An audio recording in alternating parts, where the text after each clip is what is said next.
And I'd watch my mother watching a sunset when she'd had a really hard day. And she had a hard life.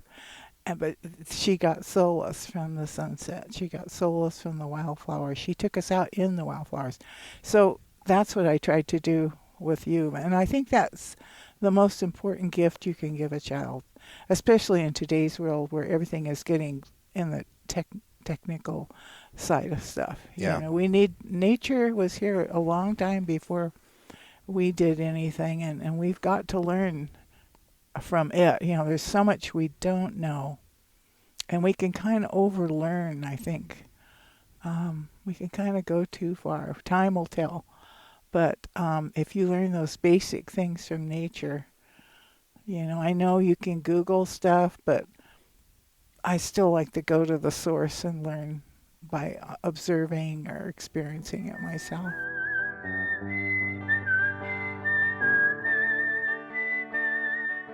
These are stories of outdoor adventure and expert advice from folks with calloused hands. I'm James Nash, and this is the Six Ranch Podcast.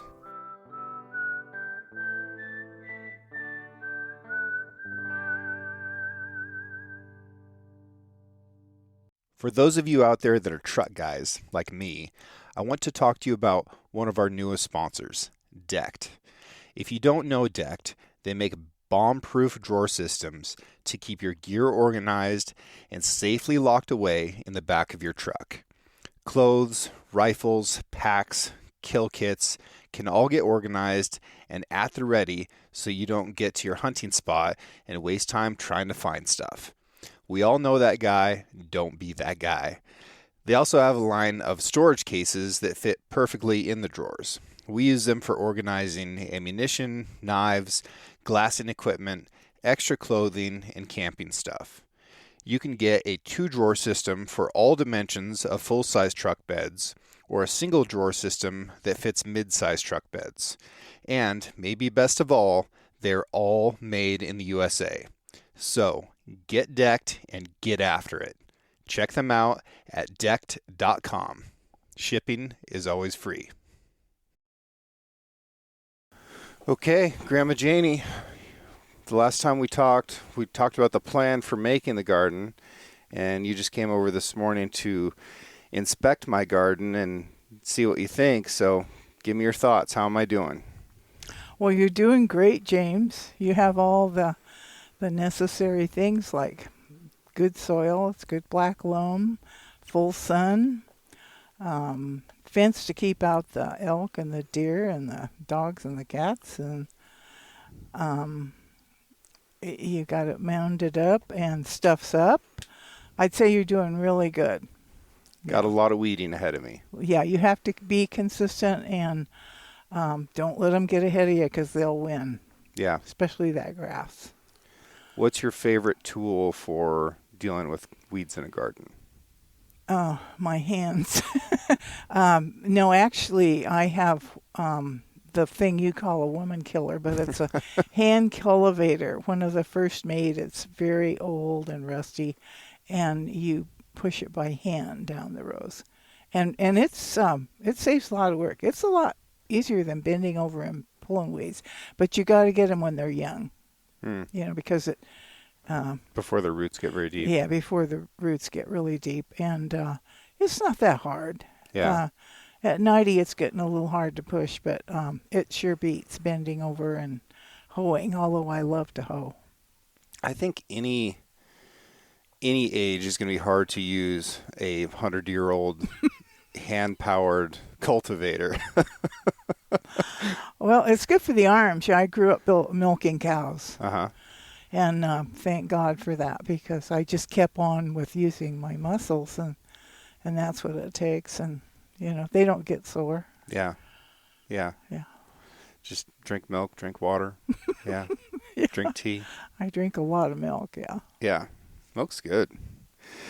Well, after our last show, we had a bunch of people write in, and they wanted me to ask you some questions. They're looking for some Grandma Janie advice. Oh, dear. Okay, so I'm going to pull some of these things up here. Do people ask you for advice very often? All the time. Yeah. What's a frequently asked question? About gardening or what? About anything. Like what are some things that people commonly ask you for advice about? Well, how to do sourdough, which took me years, So how can I put in one sentence how to do sourdough when it took me 30 years to not really even perfect it, but And I just tell them just live and don't turn down any experience. If you don't know anything, just plow into it, and pretty soon you will. And you have to make mistakes to learn how to do it right. You don't want to start off doing everything right because, well, you can't. Yeah. Yeah. Okay. Well, let's get into it. Hannah asks, do you prefer bear fat to butter in pie crusts? Also, do you try and keep the dough uniform, or do you leave chunks of the butter slash fat throughout the dough? Well, first off, I don't always have access to bear fat, except when you've got one. And I don't use butter generally. I use Crisco, Mm-hmm. and Crisco's a good shortening, and I never measure the shortening. I just go by feel, and I work it with my hands. If I have one of those old-fashioned cutters that cut shortening, and for pie crust I use it down at the creek, but mostly I use my hands, and I can tell if I've got not enough shortening or too much. If I've got too much, I add a little flour, but the less you handle it, the better. Right. You got to be kind of quick about it because you don't want the heat from your Yeah, hands to melt it. yeah, you want it so it just globs up into a ball, and then still using your hands, you put it on a floured board or plastic or whatever you have counter, and just press it down gently with your hands in the shape of a round pie plate, and press it down as much as you can. And then take the rolling pin, and from the center out, you roll all the way around the center out gently. And then it's kind of tricky to get it on in the pie plate sometimes. So I just fold it over and just lay it in half the pan and flop it over. And that takes practice. Um, just quit worrying about it being pretty. Just think about it being tender. And because you can always patch it if you don't have enough, just pinch a piece off that's long somewhere else and take your finger and press it into the other. You can do all kinds of things like that. But mainly you don't want to beat it to death or knead it or anything. Right. Just get it on there. And you also don't, like, you do need to do the patching because if you get a leak in the bottom, then your filling will go through that and get between the pie dish and your Exactly. crust and just ruin everything. Yeah. The thing is to fill your pie dish and leave enough to flute at the top, because it's gonna boil over too. But lately I've been making lattice crust, Mm-hmm. and they don't boil over as bad. You Right. can heap it up with filling, and I make pretty wide lattice, and you can braid it. It's real easy. Just lift it up and braid it, and it makes a great crust. And another secret too to a golden crust is if you have cream or yogurt. Just brush with your fingers a little bit on the top crust, and it makes it look really pretty. That's interesting. Well, I'm feeling a little nostalgic because the pies that you made when I was a kid, you would always write the initials of whoever the pie was for and the Yeah, solid crust on top, which lets the steam come out, but also makes you feel pretty special if you see a sure, J in the top of the pie. sure. Get a little bit territorial over that thing. Yeah, yeah, I still do that too. Put brands, brands. Yeah, yeah. But no, I mean the functionality of lattice, and it's a very classic look, very Mm-hmm. American. Yeah. Mm-hmm. Okay. Best apples for apple pie. Well, here in Wallowa County, transparent. Yeah. They're seasonal, but they're the premium pie apple. They're juicy, they're tart, they cook up fast, and but their season is short, and not a lot of people have access to them. But Granny Smith is good. Jonathan, um, Gravensteins are excellent. Yeah, the only ones you don't really want are like delicious, red delicious, yellow delicious. They kind of stay a little rubbery. You want something that's going to cook up. Yeah, they're kind of mealy. Yeah, Right. yeah. Yeah, and juicy. You want juicy. And that question and these next ones are from John, by the way. Okay. Uh, pork or game sausage for biscuits and gravy? Sure. Which one? Well, if there's pork and there's pork. If it's, homemade sausage or like that Hills brand, that's what I use. It's just excellent. Mm-hmm. Not too spicy, not too fat. It's kind of a tricky question because I'm putting pork fat into my game sausage. So, Well, you should be yeah. doing good then, because I mix my game sausage with regular sausage. Okay. Because it needs the fat. Yeah. Yeah, and the flavor. Yeah, and that's a really interesting point. A lot of people when they're starting to get into making more meat products rather than just like burger and steaks and roasts, and they want to start making sausage. Loose sausage is the 101 level. Like that, it's so easy to do. Instead of trying to find just pork or beef fat or something like that to mix in, what I will oftentimes do is buy a pork shoulder. There's going to be around 30% fat in that cut as well. So it's going to be called a pork shoulder, a picnic roast, a Boston butt. They're really inexpensive, especially in the fall. They're cheap, and then you get that pork meat as well as the fat to mix in there with it. And I think that makes for just absolutely tremendous sausage. The thing that I will say is you don't want to necessarily do that for burger, because wild game burger we want to cut or we want to cook well done. Or no, sorry, I'm getting this wrong. Wild game burger we don't want to cook well done because then it gets pretty tough. But pork we do want to cook well done. So if it's going to be loose sausage, pork trim's fantastic. If it's going to be a hamburger, then we probably just want to stick to the pork fat. Mm-hmm. Yeah.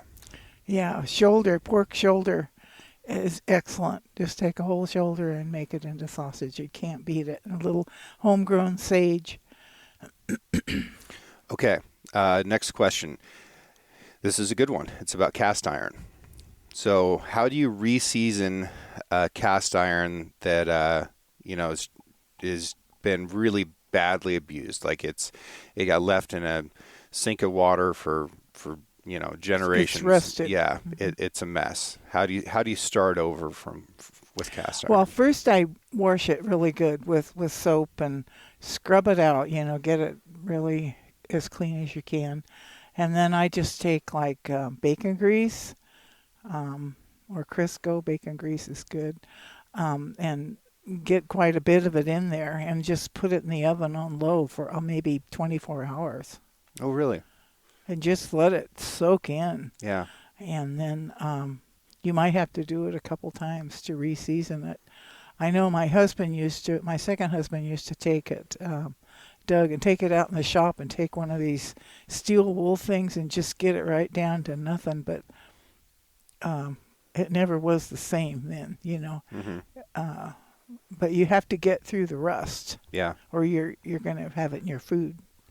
I've had good luck with salt and vinegar Yeah. for getting that rust out. Sure.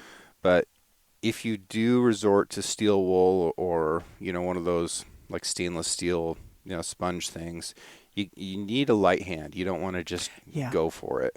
Yeah. Yeah. The new cast iron that we see today is created in a mold made out of sand, wet sand, and that's why it's got the little bumps in it. I didn't know that. Yeah, so they pour it into a sand mold, and then it's got kind of a texture. A lot of people mistakenly see that and think that it can never get smooth or never get seasoned. If it's seasoned properly, whether it's bumpy or smooth, you're still going to be able to cook an egg in it, no problem. Oh, yeah. Yeah. But I do like the old school cast irons that are perfectly smooth. I prefer that. Yeah. Yeah, and they're a lot Yeah. lighter. The older ones are a lot lighter too. Yeah. Yeah, I've seen so many from old bachelors and cow camps that are so old, and those old boys, they don't wash them. Yeah. They're so well seasoned, and they start every breakfast with bacon, Yeah. which is the best thing for the pan.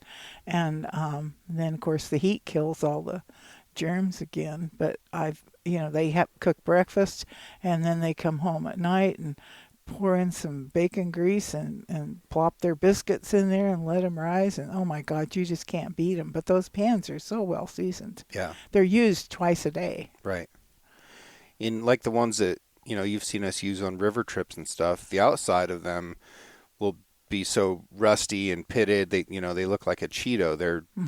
They're just in terrible condition, but on the inside they're black and seasoned and Sure. perfect. And that's Yeah. just the nature of having cast iron in whitewater rivers. Yeah, yeah. And the more you use them, the better they are. Yeah. Yeah. If you could only own one piece of cast iron, what would it be? Well, it would be a fry pan with a lid, With the lid. Yeah. because that doubles as a Dutch oven. And some of the lid, I have one down at the creek that the lid is it clamps on, and you turn it upside down, and you have a griddle. Mm. So it's twofold. I love that. Yeah. You can make grilled cheese sandwiches, or you can make a roast or fried chicken, anything. That chicken fryer that you gave me in college, which I still use almost every day, it has all those dimples in the lid Oh, it's good. where somebody hand peened dimples into it when it was still hot. Yeah. And then it's self-basting. It's basting, self-basting. You betcha. People eat my pot roast and they go, "Well, how'd you do this?" And I did. Well, the Dutch oven did it. Yeah. Or the fry pan with the lid, the self-basting. I'm going to be donating 2 large chuck roasts to the Zumwalt Prairie workshop I'm taking next week.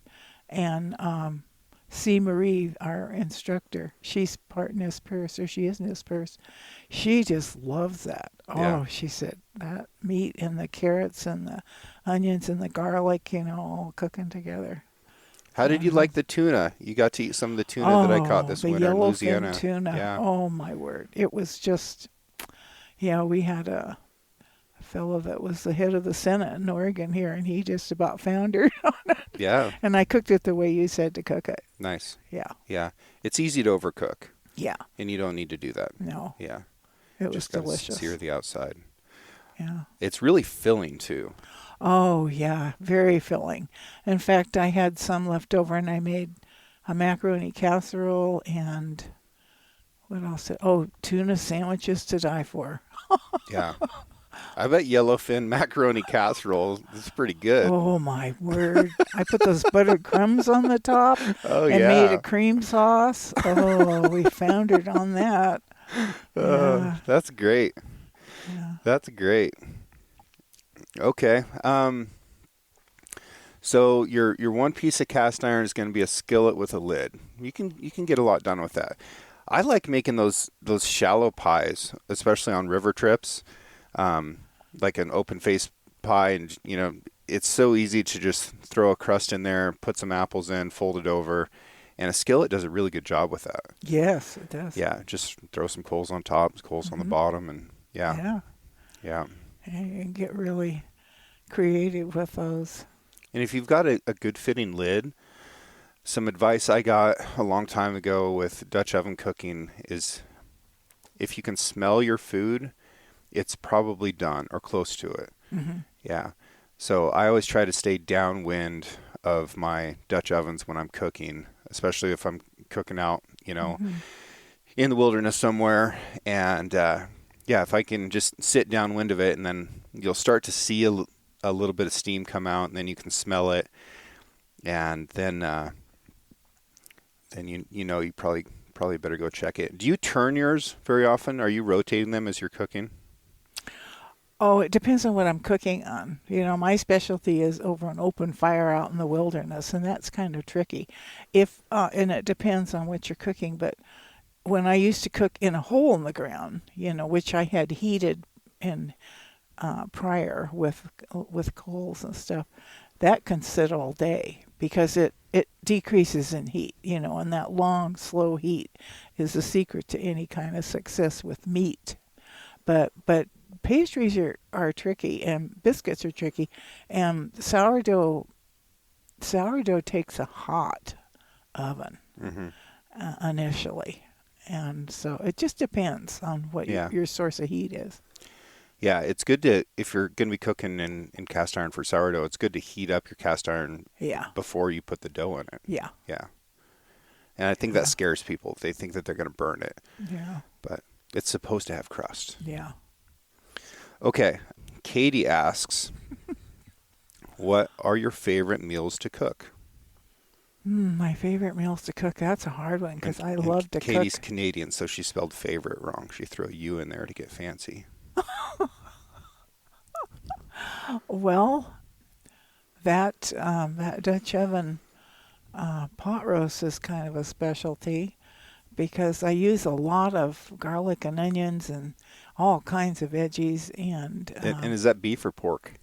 it's beef, Okay. but pork will do amazing too. Yeah. And you can put apples and stuff in. And then I love to bake pies. Mm-hmm. I mean, I just do it so easy. And of course, the secret to a good pie is the ingredients. It's the fresh fruit. Although the frozen huckleberries and blueberries, they're just like fresh. Yeah. But a good pie. A good pie is nutritious, and it's just everybody just loves it. Yeah. Yeah. But I like to do everything, sausage and gravy. I like good salads. I like to go out in the garden and just gather stuff and make something out of it. Yeah. That's kind of fun. Yeah. And the nutritional quality of those fresher things is a lot better.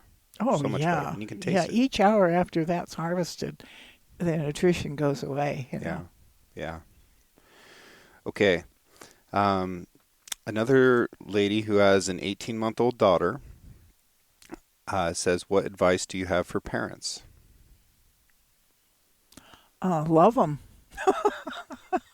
I never was one for disciplining because I don't think there's a bad kid. I think it's a bad parent. I don't know. Maybe did I spoil you? I think you did, but it worked out. Well, that's how I raised my kids. I just couldn't spank them Yeah. because they're little and they have to learn everything. And spanking them isn't going to teach them anything. It's just going to make them mad. Yeah. So, and my kids all turned out pretty good, I think, Yeah. and my grandkids. But I just couldn't. Yeah, just love them. It's really, really hard to raise children. And every child's got different genes and different exposures to life and different hurts. And so that's even more reason not to spank them. Yeah. You don't know where they're coming from, and they don't deliberately. A child, if they're raised by you alone, if they have other stimuli, it's hard. But yeah, just give them love and try to be a good example. I didn't cuss around my kids because I never heard my mother cuss, so naturally I didn't even know how. Once in a while, some blue smoke would come out of the dairy barn where Daddy was, but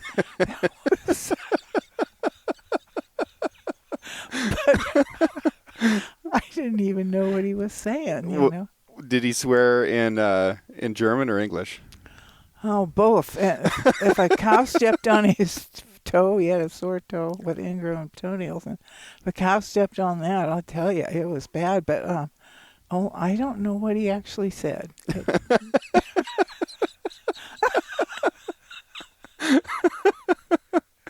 That's pretty funny. I think a really important thing that you did for me growing up was you showed me nature as often as possible and got me involved in it. So whether that was just going for a walk and looking at plants or looking at animals or learning how to trap or learning how to fish, I think that you start out by just being inquisitive and observing things. And then when you get to that interaction phase of of trapping and fishing and hunting. Now you have to be able to predict what an animal is going to do, and you have to understand so much about them. Not only where they are, but where they're coming from, why they're going to different places, when they're going there, and what their expectation is, and then trying to meet that expectation in a way that convinces them to play along with your game. Yeah. Yeah, you just took all that and absorbed it and took it and ran with it, and now look what you're doing. You've left me in the dust. But I did want to introduce you to that because my mother did and my father did. Get out and I'd watch my mother watching a sunset when she'd had a really hard day, and she had a hard life. But she got solace from the sunset. She got solace from the wildflowers. She took us out in the wildflowers. So that's what I tried to do with you. And I think that's the most important gift you can give a child, especially in today's world where everything is getting in the technical side of stuff. Yeah.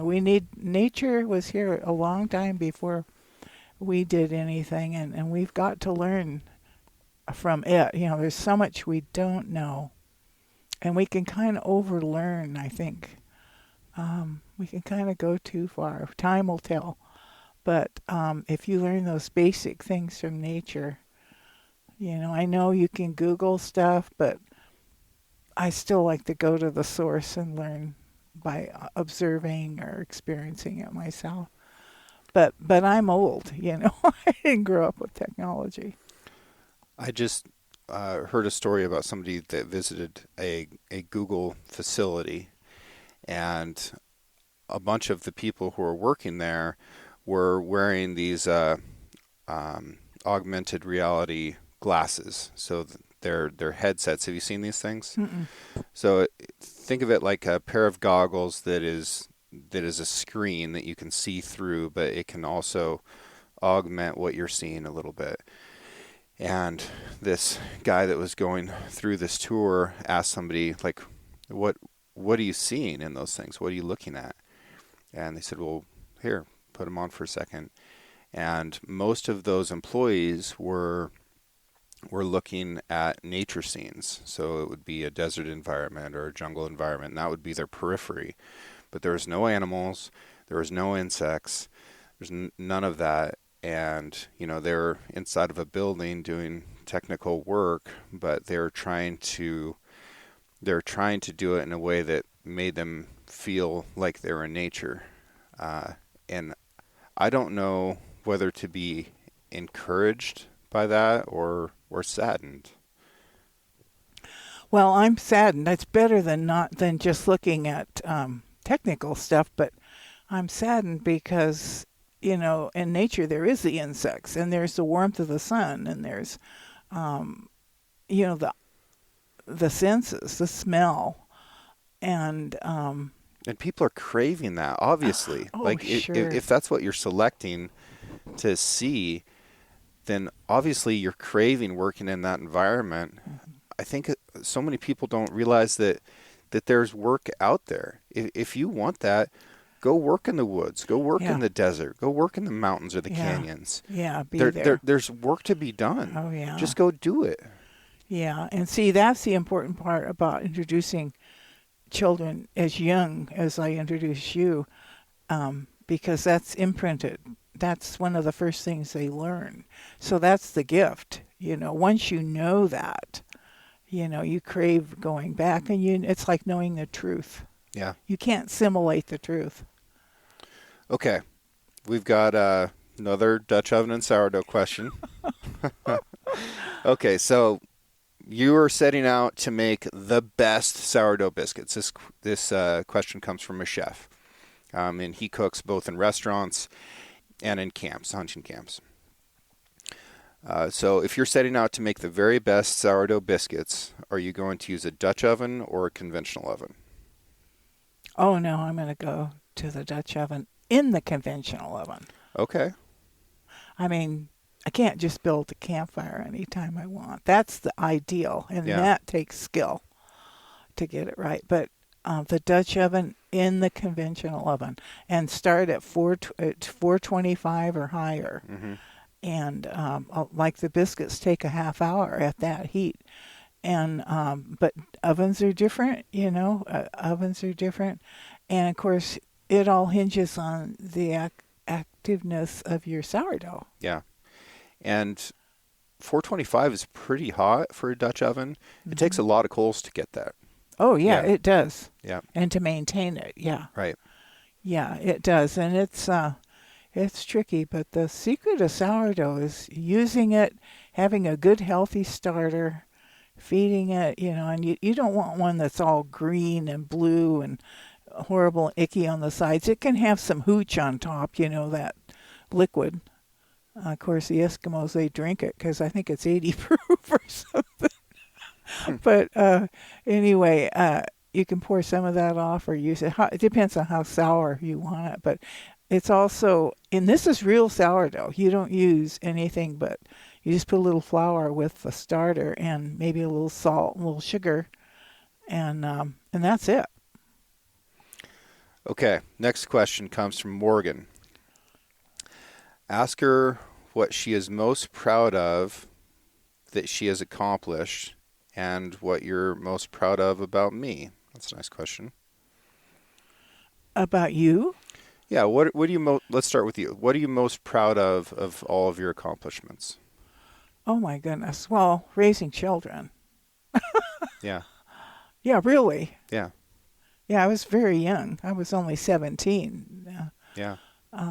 Teenage mom, but my whole world revolved around my children.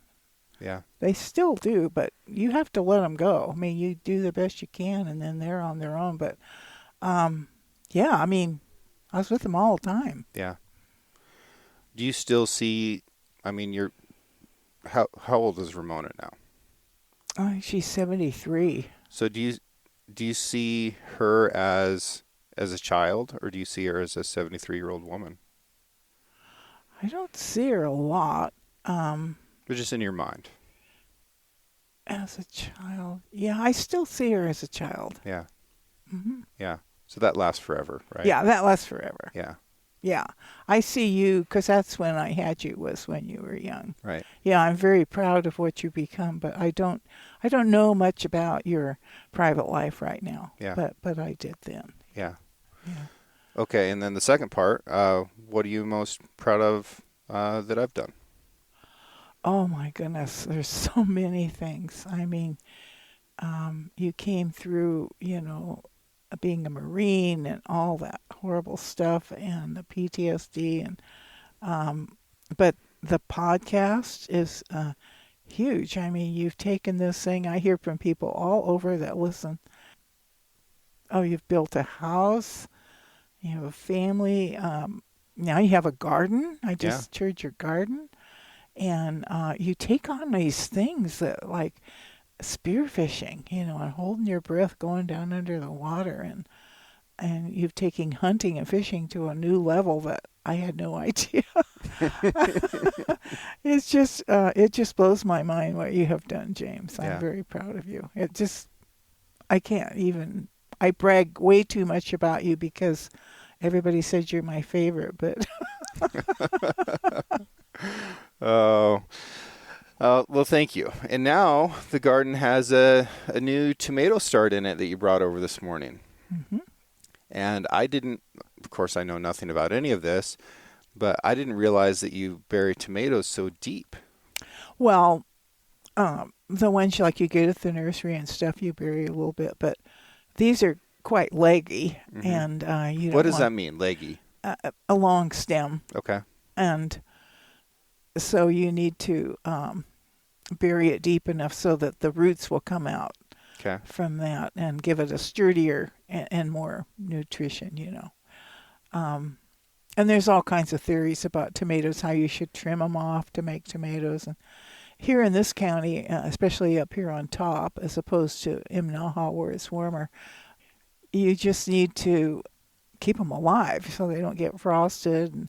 And then they just start coming on and we'll get a frost, But these did very well. They did very well up here.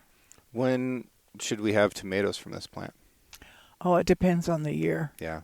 Yeah, if we have a hot summer, they'll mature faster. But I started these from seeds, Okay. from big heirloom tomatoes we had last year. I started from seeds in the house, and so they have a good start now. But they should start blooming here pretty soon. They just been transplanted out in the garden, and I toughened them up a little bit. But yeah, they get the bloom on.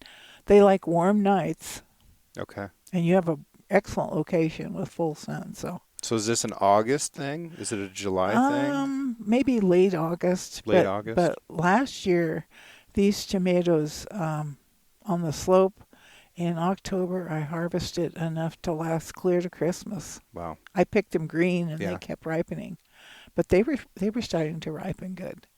Yeah, Okay. So it'll be archery season. yeah, Gotcha. yeah. All right. All right. Looks like we had a hard frost last weekend. We got down to 29 degrees. We had frost 2 nights in a row. Got the garden covered in plastic, which I think saved a lot, but also where the plastic was touching leaves, those leaves got burnt a little bit. Mm-hmm. The potatoes, I think, are fine. Yeah. The corn, I think, is fine. The cucumbers, not looking great. No, they're very sensitive. Yeah. But Yeah. that's okay. Yeah, replant them. Yeah. I'm not sad about cucumbers. Like, that's Oh. not Okay. yeah. But we can replant them. Or you can go down to the nursery and get little starts and leave them out a little bit to toughen them up before you put them in the ground. They Okay. should be okay. Leave them out on the porch or something. Mhm. Yeah. Or just outside Yeah. when it's not going to freeze. We should be, knock on wood, Yeah. through with the frost. I think we're out of it. Last year we got that super late frost. It was Yeah. like June 25th or something. That Yeah. was terrible. Yeah. But my orchard, we didn't look at the orchard this morning, but I've got 2 trees that seem like they're just barely hanging on. Do you give them another year, or should I just say, all right, you're not doing well, and pull them and plant new trees in there? Well, you say they're not doing good. What are they looking? Well, like the peach tree, it's got like 6 leaves on it. It didn't really leaf out hardly at all, but it did make some green leaves, and those leaves are still green. Made it through the frost, but it looks like it's a mostly dead tree.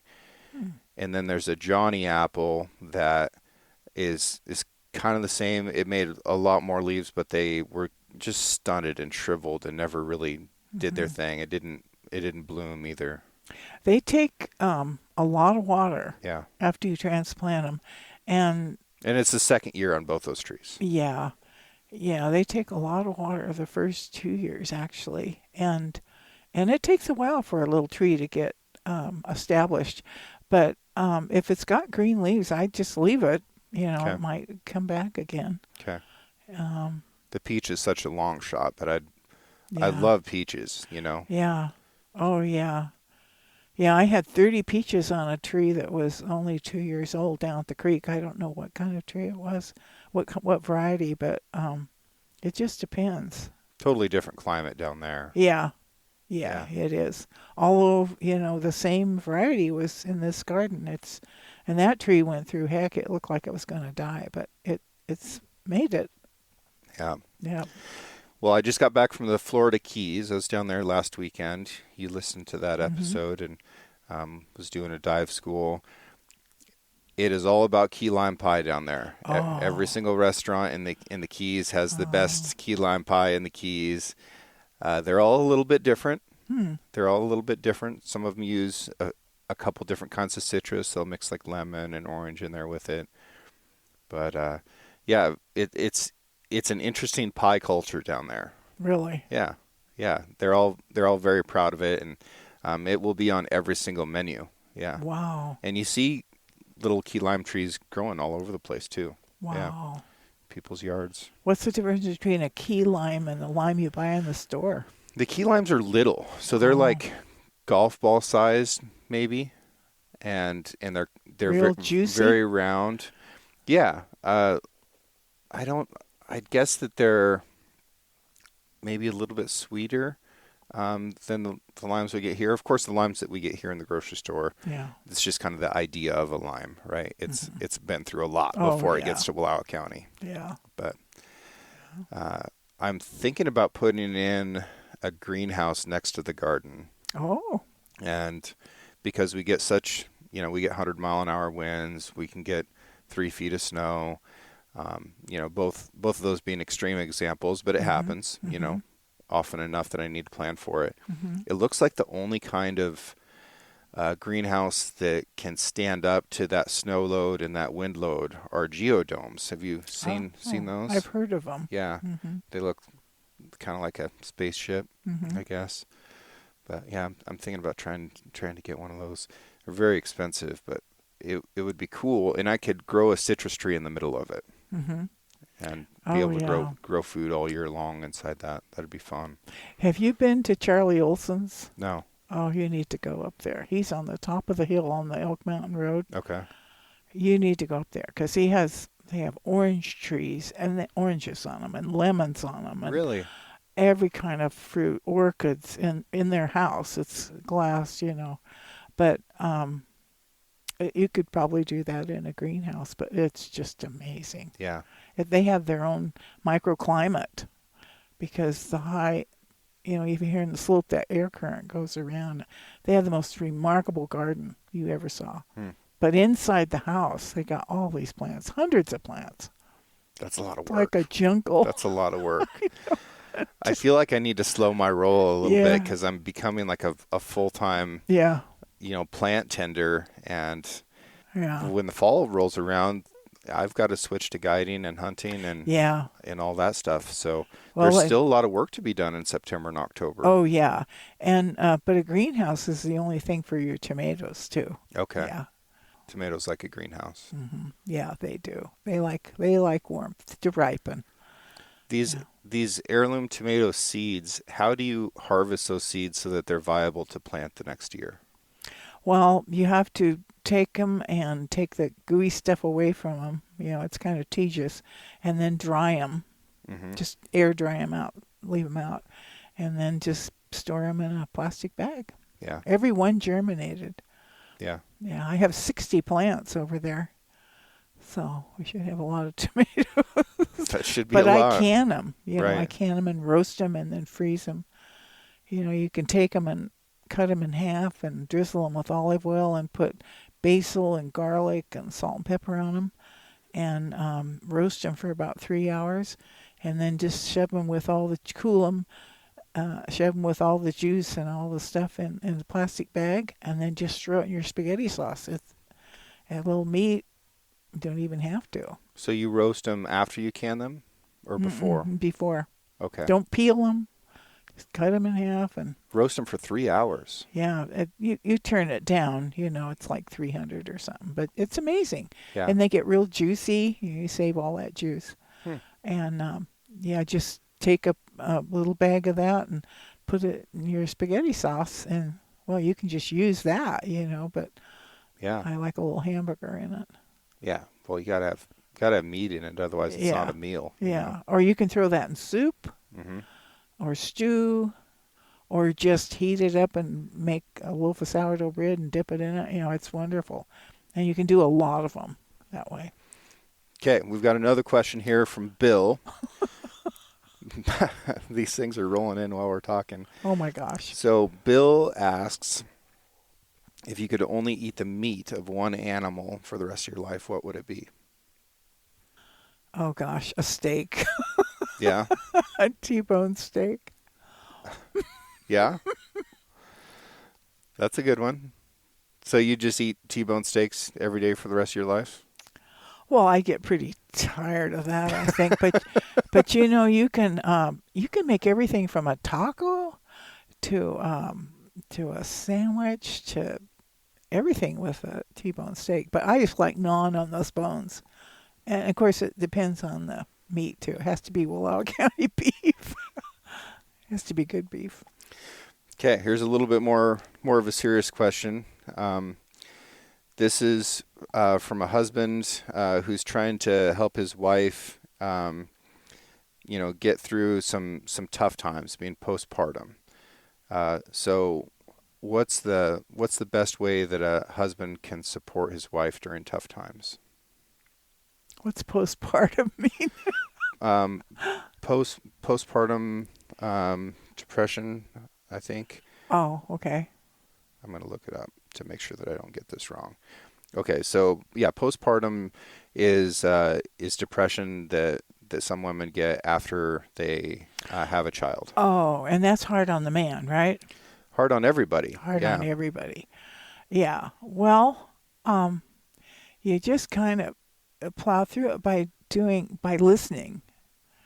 And if you really love your wife, you're going to just understand that, that's normal and try to be understanding, but just listen to her and give her a hug. And, if she needs help with something, do it. Just show your love. yeah, I don't think you can go wrong there. It's tough. I mean, life is hard. yeah, And if you have an understanding partner, well, if they really love you, that's the secret, then they're going to care more about you mentally and physically than they do themselves. yeah. S- That's kind of rare, but So being selfless, yeah, listening. yeah, and it's reciprocal if you are that way. And then sometimes they just like to be left alone, Yeah, you know. But if you know them, you know when to speak and when not to speak, and just be positive. yeah, Feed them steak. Bye. yeah. I think steaks and pies do solve problems. Yeah, Yeah. everybody's different. So what's your summer shaping up to look like? Well, gardening is a priority because it's also How many gardens do you have right now? just one. Just one. I had to quit that. Yeah, and then I'm But how head. big is it? It's pretty big. Yeah, bigger than mine. Yeah, 4 rows of potatoes, 2 rows of corn, 60 tomatoes, beets, carrots, squash, lots of stuff. What kind of squash do you like? I like yellow crookneck and zucchini and baking. I like all squash, baking squash. I got it all. Pumpkins. Yeah, Yeah. I planted acorn squash and some delicata squash that came from our neighbor over here, Lazy Mule Farms. Oh yeah. Yeah, so I had some seeds from a delicata Fun. squash that I planted there. They're really pretty. Oh, they are. They're I beautiful. like those baking squashes. Yeah, and they keep all winter. Yeah. Spaghetti Yeah. squash, I've got no love for. No, there's no flavor. Yeah, and you can put spaghetti sauce on it, but you're not fooling anybody. No, Yeah. no. And then I'm headed out to the Zumwalt Prairie for Outpost Fish Trap Riding Workshop next week, all next week. So I'll get to be out there with the wildflowers and the elk and riders and have food cooked for us. And um, that's really cool. And I have a lot of company. Yeah. And that's fun. Just to have the Dorances here, and I love company. You like writing. It's something that you've done for a long time. Do you have a writing schedule? Like, do you try to wake up and write? Do you try to write at the end of the day? Do you try to hit a certain number of words? Mornings are my creative time. When it's still dark. That's a habit that I learned. That's about 3 a.m. right now. Yeah, I know. I know. Or if it's moon. Um, when I was on the ranch and did those 31 years of Janie's journal, it's the only time I had to myself was in the middle of the night and toward morning and deadlines and stuff. But I love to write, and I just free write. You know, you can clean it up a little bit afterwards. But when you write that long, disciplined writing, the sentences even come out, pretty good. It's just habit, just. But I'm not real serious about it. I'm putting together a bunch of essays into a book, or somebody's doing it for me. And I started a novel, but my heart's really not in it. Um, but How come yeah, your heart's not in it? Did you fall well, fall out of love with the characters, or There's Uh, there's some interesting things that happen when you transition from nonfiction to fiction, and in some ways, fiction gets you closer to the truth. you're absolutely right. It frees you to really delve deep into nonfiction. Really put stuff in there that there's a fine line between that and fiction, and people, the reader can detect it. They can detect authenticity, or if something's made up and frivolous, it just isn't going to fly. But sometimes the real truth, if it's told truthfully, is pretty gripping. Hmm. Well, it is gripping, but I don't know if I want to expose that much of myself Yeah, right now. yeah, it gets really personal sometimes Yeah, it through does. fiction. Yeah, which is Yeah, amazing. yeah. Yeah, you know, one of my favorite things that I ever read from Hemingway, and with him talking about his writing, is that he knew that he'd nailed it with his fiction because people were constantly trying to prove that it didn't happen. And he Right. never claimed that it did, right? He's writing it as Mm-hmm. fiction, as falsehood. This is a Mm-hmm. made up story, and he's doing it so well that people were setting out to prove that he was basically lying about it. Yeah, Like that's when you've got it. That's you when you've got got it. it right. And that's the real power of fiction too, because it feels so much more real Yeah. sometimes than nonfiction where you by necessity have to stick to the facts. Mm-hmm. And if you don't know it in totality, and how could you, then the color and all of the ways that you can appeal to senses need to be Yeah. left out. Exactly. Yeah. Exactly. Yeah. The best fiction, if people really knew, was Hemingway's actual experiences written frankly. Yeah. And Yeah. he did live. He had a very adventurous life. And I have a book of Hemingway women, Hmm. all the women that he was married to and girlfriends and stuff, and they had a lot of insights on that. Be But a tough guy to be married to. oh yeah, yeah, a writer like that is very hard to be married to. Yeah. Yeah. Seemed like they really loved him though. Oh yeah. Yeah, they did, and they understood who he was. He was a free spirit. Yeah, Yeah. yeah. I got to see his house in Key West when I was Oh, did you? down there in the wintertime. And it's interesting. It's just a house. Uh-huh. But I like to think about what Key West, might have been like, Yeah, close to 100 years ago now. sure. And what a nice place that would be to, be able to get on a boat and go Yeah, straight out and do some yeah, fishing, maybe find a marlin, maybe motor all yeah, the way to Cuba and yeah, get up to no good. Be pretty yeah, awesome. yeah. The only thing, and this gets a lot of very intelligent people, was he just got to drinking too much, Yeah. and that affected his brain and well, his health and everything. I don't know. That's really hard because it feels so good to be with a like soul. And he was with writers. Writers have to be with writers, and you have to kind of control that. I think if he hadn't, he probably would have lived longer. But he was in that altered state a lot, and it wasn't his fault. It just happens. One of his short stories, which is only 2 or 3 pages long, is A Clean, Well-Lighted Place. Do you remember that one? I have to reread that. Yeah. I think that's really telling about who he had become and how he was living. And it's basically about somebody who, finds a nice bar or cafe in the Oh, evening to have a drink. yeah, Um, but as it goes on, it dissolves into a place that's close to despair, which yeah, which of course we know Hemingway killed himself, right? And that yeah. So that sad. ends up being a big part of what people think about with him is that Mhm. he was an alcoholic who killed himself and Mhm. was a terse and brilliant American author. A mistake that young people will make as they start to study this guy is that he wrote the way he did because of his drinking. Yeah. And what you'll come to find out later on, or hopefully sooner than later, is that he was able to write like that despite his drinking. Yeah. Well, look at Krakauer, Sure.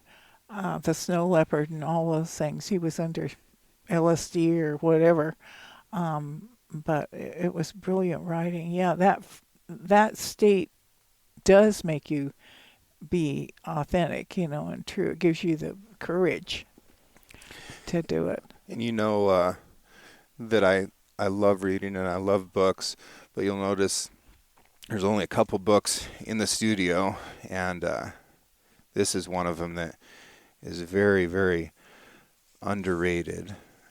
This is The Sea Wolf Oh, by Hemingway. by Jack London. Oh, Jack London, Yeah. right. Yeah.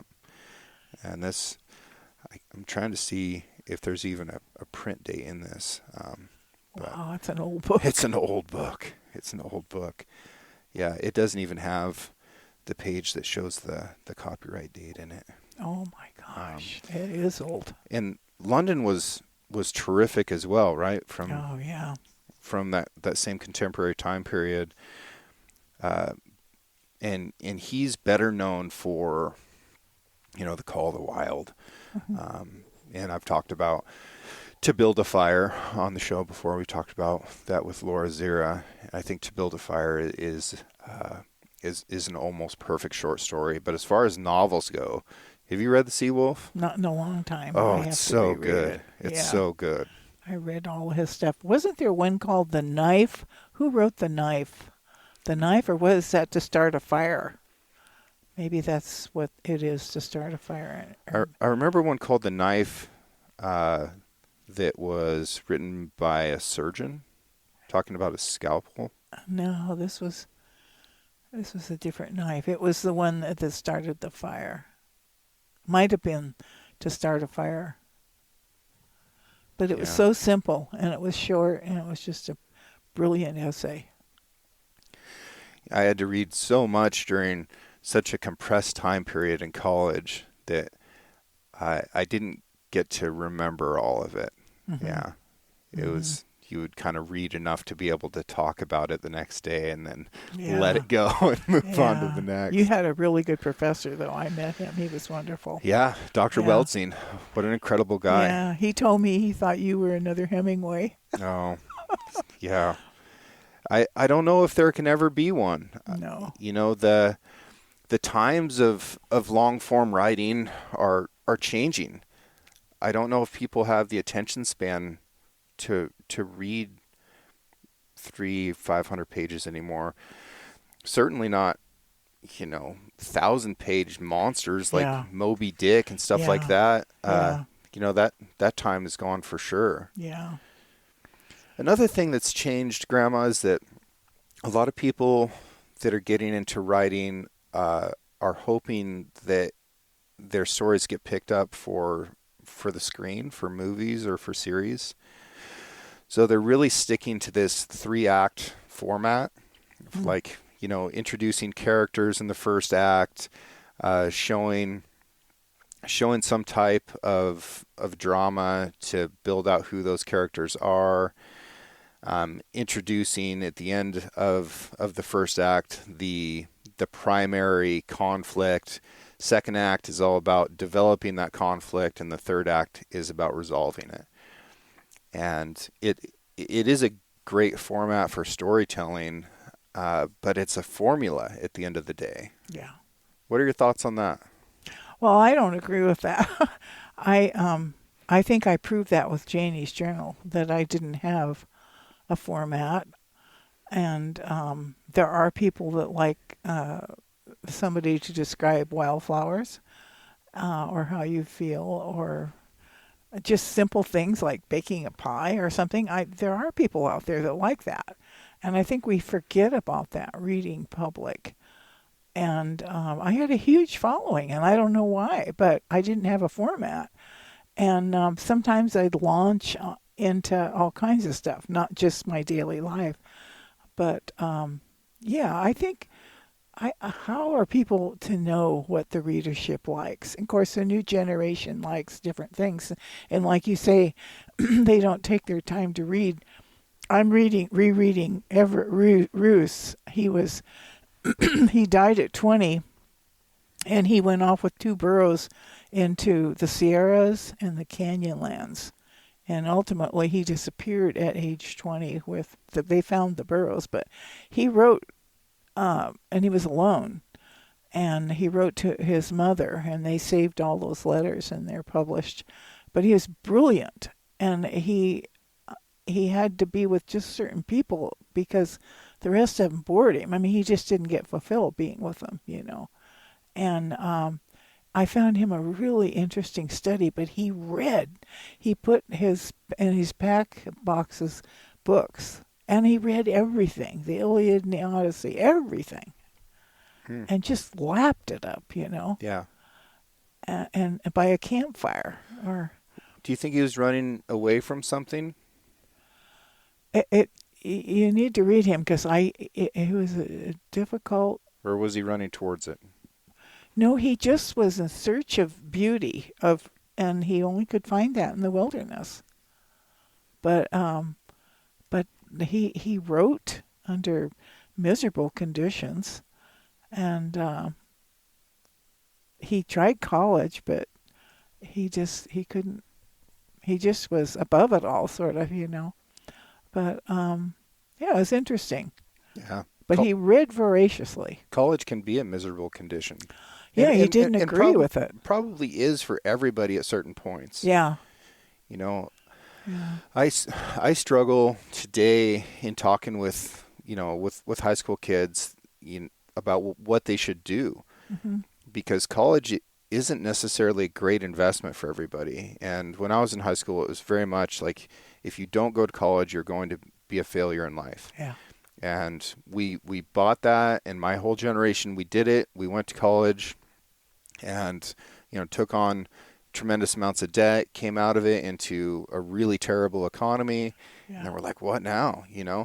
And it's really tough. I highly encourage people to look at trade schools, learn how to be welders and linemen and electricians and plumbers. Get into the trades. You can have such a high quality of life, and work and move your body and help people and make enough money to support yourself and your family and still go on adventures. Exactly. It's a great way to go, but there's also always going to be a need for more cerebral studies that don't necessarily have that return on investment. Yeah. But you don't necessarily have to go to college to do it. Like, you can get a library card, you can read it on the internet now. And it's been proved over and over, these people that go off on their own and don't go to college. I mean, they have the brain in whatever they do, but mainly you have to like what you do. Yeah. I think a way to die is just go to work something you wouldn't like.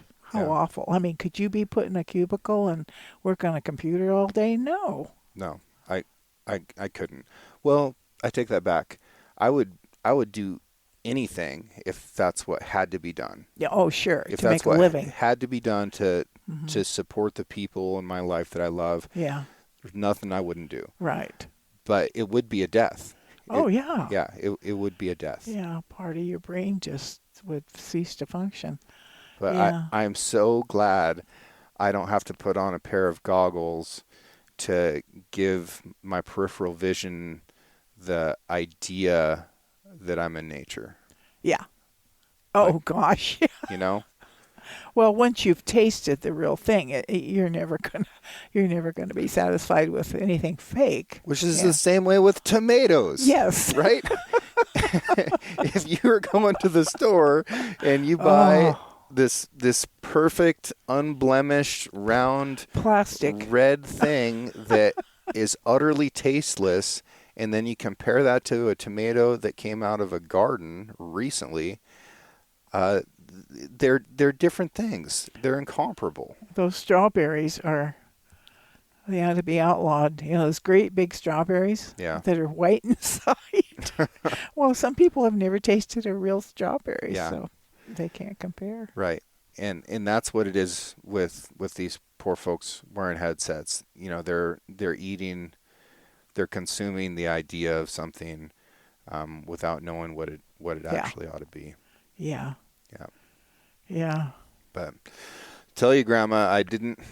You know, if we dial it back, 12 years ago when I was at war in Afghanistan in a tough desert country, I would not have guessed that today I'd be waking up, having a cup of coffee, wandering around in the garden barefoot and plucking weeds out of the ground and getting excited that, my corn's an inch and a half tall. Yeah. Good Yeah. for you, James. Pretty nice. Yeah, it is nice. That's the basics. There's nothing like a garden. Yeah. And you don't have to have a great big garden or a big chunk of ground. You could put a pot in your window. Yes, you could. In Yeah. the city, you sure Yeah. could. And, Yeah, watch something grow. And yeah, do that. It's like having a child, really. And something that you can eat. Yeah. Like, Yeah. figure out that connection Mm-hmm. to food Mm-hmm. and start participating in it Mm-hmm. and make that be part of your process and part of your day. Yeah. You'll be amazed. You'll Yeah. be amazed at how And that you feels. got radishes. See, radishes are very instant gratification. I mean, 20 days? That's what it said on the package? 20 days Yeah. before they're ready? Yeah. And I mean, it's no prize. It's not like anybody really Yeah, but you grew likes it. eating a radish. But yeah, Yeah. they're doing it. Yeah. They're doing it. Yeah, radishes and beets and onions. Yeah. I'm excited about Lettuce. my squash, especially. I like having those things that are easy keepers into the Yeah. winter. Yeah. Yeah. Well, I'll be anxious to watch your garden grow. Okay. A question I have for you: How do you keep your squash and potatoes and stuff like that as long as you can? Like, how do you store them?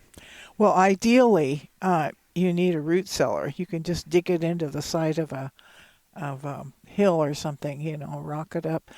That's the ideal. If you don't, a basement, mainly even temperature, and so it won't frost. And does a root Cool cellar and need no light. no light? So it's got to be dark. Do you need ventilation in a root cellar? Well, I think the soil breathes. I think it breathes in Okay. there. Just enough that when you open it and shut it, but yeah, they keep the squash will keep, in your living room under the sofa. And the Moore boys used to keep it all, and it just seems to keep the baking squash. Yeah. Yeah. Yeah. Wonderful thing The about potatoes need those dark. squash too. Yeah. Yeah. For the hunters out there, if you take any of your light meat game birds like quail or partridge or pheasant, chucker if you're a sociopath, and you bake that on top of cubed up squash and all the fat what's in there, and if you add a little bit of butter, will drip down into that squash. That is quite a meal in the wintertime. That is a good cold weather meal that I really enjoy. Oh, I'm gonna have to try that. Yeah. That sounds good. Any kind of vegetable that exudes moisture, Yeah. you cook meat with. That's the secret of good moist meat. Yeah. Yeah, but that sounds good because the flavor goes into the squash. Yeah. Squash. Squash. Squash. You can tell I'm from California. Wash. Washington. Washington. Well, Grandma, it's been a pleasure as always. I love doing these shows with you. You're not off the hook. We're going to keep doing them. And I'm sure folks will have more questions for you next time. Just, I don't want to end up being Ann Landers, though. I don't know who Ann Landers is. Oh, she answered all the romantic questions. And, Oh, okay. I mean, she was a columnist for years. Well, Ann we're not going to Landers. dip into that world. Okay. Yeah. You're I might you're steer safe. people in the wrong direction. All right. Thanks, Grandma. Good to be with you, James. Bye, everybody. I just want to take a second and thank everyone who's written a review, who has sent mail, who has sent emails, who's sent messages. Your support is incredible. And I also love running into you at trade shows and events and just out on the hillside when we're hunting. I think that that's fantastic. I hope you guys keep adventuring as hard and as often as you can. Art for the Six Ranch podcast was created by John Chatelain and was digitized by Celia Harlander. Original music was written and performed by Justin Hay, and the Six Ranch podcast is now produced by Six Ranch Media. Thank you all so much for your continued support of the show, and I look forward to next week when we can bring you a brand new episode.